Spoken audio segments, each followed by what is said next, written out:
Hello everyone! It's been a long while, but I'm back with another comments video. I've been pretty busy with school this month, and now it's finally starting to calm down again, so let's see what I can get wow, I can't speak to save my life. Read, and see what I can answer. So, first one on the list I've got here is from GamesFan34260. I have a question mark around this one because there are two users in my comments list with the same name, but they're different accounts. So this one has a question mark just because it seems a little off. Anyways, the first comment here is, I only ever really had one case where I've noticed bad voice acting, and that's with Sonic Adventure 1 Director's Cut PC. The voice actors probably had little info when reading the script, and I'm sure they did their best, but they just sound so fake at times. That, or the clunky animation just made it too obvious. Go to the PS2 library, however, and you'll find so many games with great voice actors. Here's a small list of games with good voice acting. Dragon Quest VIII, sadly I've not played that. The Incredible Hulk, Ultimate Destruction, haven't played that either. Marvel Ultimate Alliance, haven't played that. Kingdom Hearts, even if it is let down but cheesy dialogue. First time I'd say so. Sonic Heroes. Well, a few voice actors annoy people, but characters like Sonic were good. Star Wars Battlefront half? 1 and 2 probably. Prince of Persia, Ultimate Spider-Man, etc. Is it too obvious that I like Marvel? Anyways, great video. There were actually a lot of games in there that I've never heard of, and honestly, I do give some praise to Kingdom Hearts and Sonic Heroes for at least giving the emotion. I'll admit, back in 2000s, the dialogue was always corny. However, I do find Sonic Adventure 1 first time to be pretty good, because it was literally Sega's first jump into 3D. It worked. You still got the story, and honestly, the Japanese voice acting wasn't as good either. Speaking, the Dreamcast came out back in, oh, what was it? I think it was 2001? Somewhere in the 2000s, maybe earlier? I really don't remember. I know it was a little later after the PS2 had come out. That's all I remember. But yeah, I'll admit, some of the older voice acting was pretty bad, but not all of it. There were actually some games I do like, and the PS2 library did have some pretty cheesy dialogue as well. Anyways, with the next one here, it's from Indigo Foxes. If you want, I can give you a copy of Ori and the Blind Forest. I just picked it up for myself and absolutely love it, and since it's still on sale, I do not mind buying another copy on Steam for someone else. I figure you may be the type you won't want to accept gifts in general, especially from someone who you do not know, but the offer still stands. Oh wow, it has been a while since I've had to do these comments. The Steam sale's already over, and I really do appreciate the offer. It's just, I don't know. Even with my friends, I have a hard time accepting gifts from people. I feel bad because I don't have anything to give them. It's just the way I am. I feel that one good deed deserves another, and when somebody gifts me things, I have to get them something back. It's just the way I am. It's really up to you, but just keep in mind I'd probably have to find something to give you in return. I would just have to. Anyways, let's head on to the next comment before I make myself too embarrassed. Next one here is from GamesFan34260. This one doesn't have a question mark because it seems like it's the actual legit account from when I did my research. I've noticed you're very good at voices. Did you ever perhaps plan to be a voice actress at one point? That, or actually cared about the drama lessons unlike anyone over here? Well, I never took drama in high school. We never were forced into it either, I just had fun. And honestly, I think at one point I thought of being a voice actor, but honestly, it's just, I like my imagination, really. Pretending to be the character, knowing what it feels like to be them. And that's how I act when I read their dialogue. I don't think of it as just dialogue, I think of it, okay, how would this character sound if I were voicing him? I do have a friend who's definitely interested in being a voice actor though, so But yeah, I've always just wanted to work on games. Voice acting was always a plus to me. But still, interesting question nonetheless. I'm glad it... This is another reason I can't voice act. I'd screw up too many times. We'd have an hour-long blooper reel. But I do appreciate the question, at least. Anyways, next one here is also from Games Fan. I never played the old games, but surely they used a type system for some moves, and this was on Pokemon Crystal. You ended this with an exclamation point, which makes me think you're yelling at me, so keep in mind text can say a lot of actions, it's just we don't know which actions they are, so you have to be careful with your typing. And yes, I do know that there is a type system, it's just my way of playing is different. I have the most odd way of playing Pokemon that seems to annoy a bunch of people, but you know what? I don't care. Just letting you know. Okay, next comment I've got on the list here is from Zerodius. You know, a question kept coming up in my mind through this video. Why are you in so much of a rush to clear this run, to the point of getting so incredibly reckless? Your commentary doesn't seem to hit at a speed run, and you sound actually annoyed or sick of the game, even. If you're sick of the game, why do you keep playing? This is when I was playing with Lilac and Freedom Planet. Actually, it wasn't the fact that I was getting fed up with the game. I wasn't trying to speedrun it either, I was just trying to get through that stage, it was deadly. But I really like the game. Lilac's story in general, holy cow, is there some emotion in it. I was excited to get to the end to show you how powerful Lilac can be. it was just, pretty much I was in an adrenaline rush mode. I was excited and I kept getting super reckless and I just wanted to show it off. I was, I don't know the best way to describe it. I was just so hyper! And I'm getting a little too hyper myself now talking about it. See, this is what I love about some of the games I play. They make me excited. That's why I play them. Thank you, phone. Okay, well, you kind of have my opinion on that now. So let's get to the next one. This is the question mark Games Fan again. Well, it seems that this level is so difficult that it drove Autumchild insane. Remind me never to play this game. And this is another one on Freedom Planet. Who says I wasn't insane to begin with? I was born insane! When you grew up with a family like mine, we're naturally nuts. I've always actually been an oddball, and I love it. Yep, I'm already insane. Best way to say it. Exactly. Words, no work. Okay, next comment here is from Mick for K6. Another game that's new to me, yay! Thanks for introducing us to so many great games, Autumchild. I agree, Terran likely refers to Earth, and Celis to heaven or sky. Thanks, Celestial. And this was on Mischief Makers when I first started it. And I'd never made that connection with Celis. I'm actually glad you pointed that out.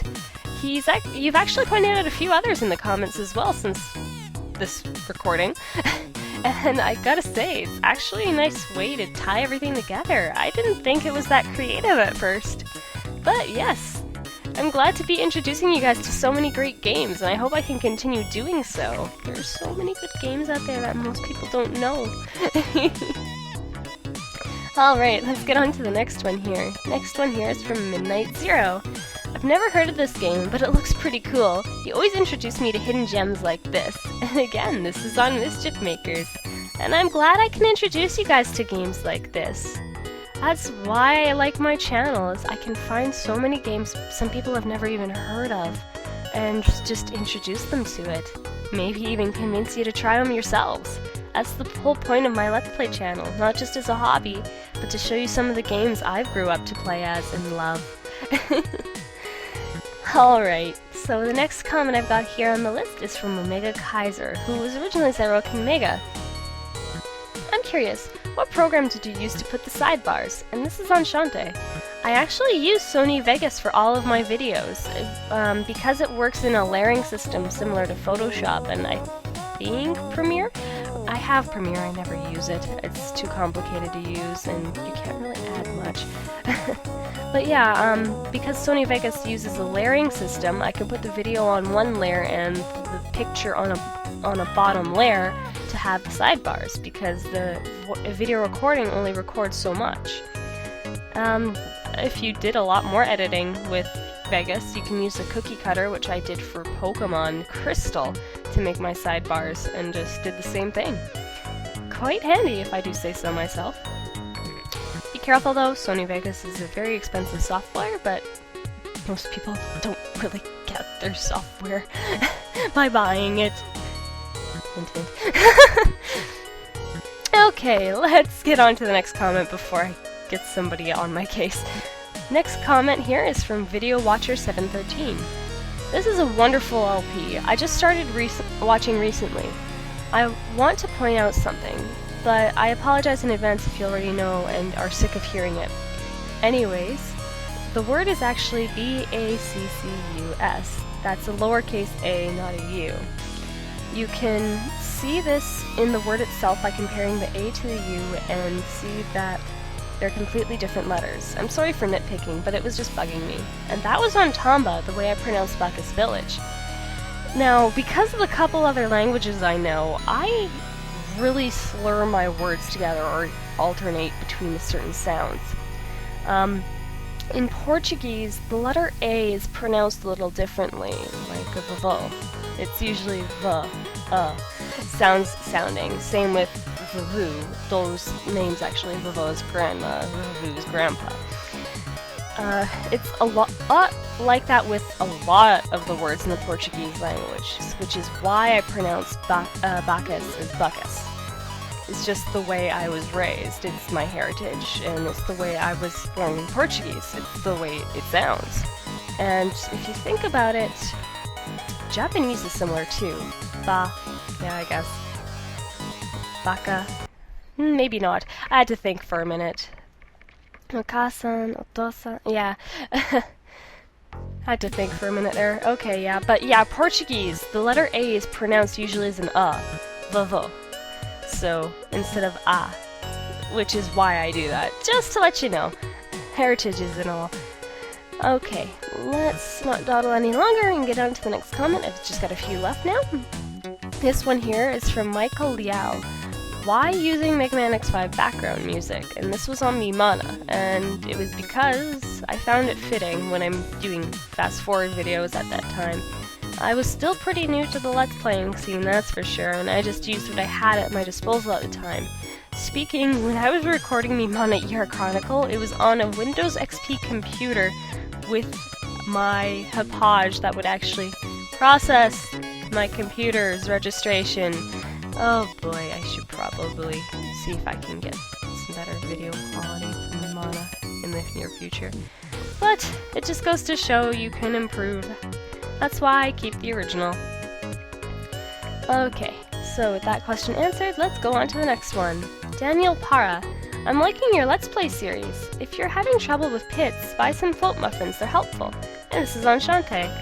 And I do actually thank you for the advice. I do use them in a recorded session where, we do a lot of collecting next video, let's just say that.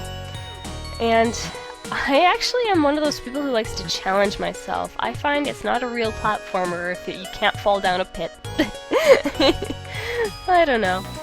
I actually do praise those games that don't have any bottomless pits. It's a really creative way of making the stages much more entertaining.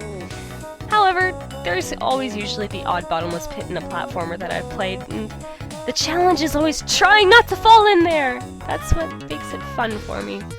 But I do thank you for the advice, and I do have some float muffins handy for this next video. Alright, a couple more left. Little Dude and You says, I don't know if you'd want to, but can you please play Tomba 2? It's one of my favorite games and I want to watch you play it. If I did have the game, it would be a possibility. However, I have seen a Let's Play of Tomba 2, and they changed it a little too much.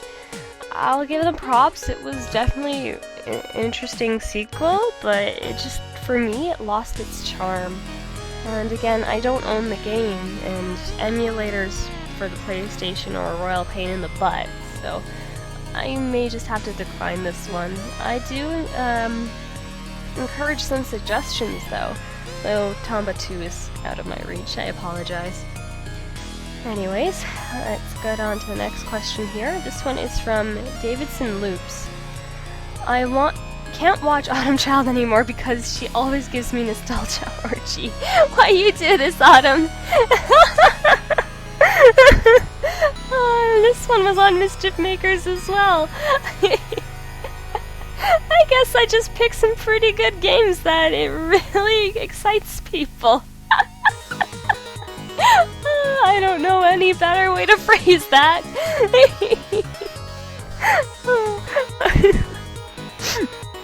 I'm okay. Okay, with that we've got one last comment here from Tim Stanley. Your voice sounds really familiar. Is your brother's name Eddie? I'm probably just crazy, but the voice is so familiar, it got to me a bit. I actually don't have a brother named Eddie. I've only got one brother, and you guys have heard him on the channel when his interruptions and when we co-opt Kirby's Dream Land 3. My brother actually is definitely very close to me, but yeah, I don't have a brother named Eddie, but it's interesting that my voice sounds familiar to somebody else. And with that, I've got all of this list read and answered. And I'm sorry that it took so long to get this done, but I'm glad you guys still enjoy these videos. I'm very happy with doing them because I still will not get Google Plus no matter how many times they try to force it upon me. They would actually have to add a Google Plus account onto my YouTube channel in order for me to use it, because I won't. I see no point. I've got too many other media sites that, honestly, I have a difficult time managing them myself. I'm happy with having my Gmail account attached to my YouTube account, and that's it. I wish they'd just leave it at that. But if for some reason they finally give up and allow me to write comments again, I still want to do these videos because I enjoy doing them, and I'm glad you guys enjoy them as well. But with that, this is Autumchild saying, I'll see you all next time.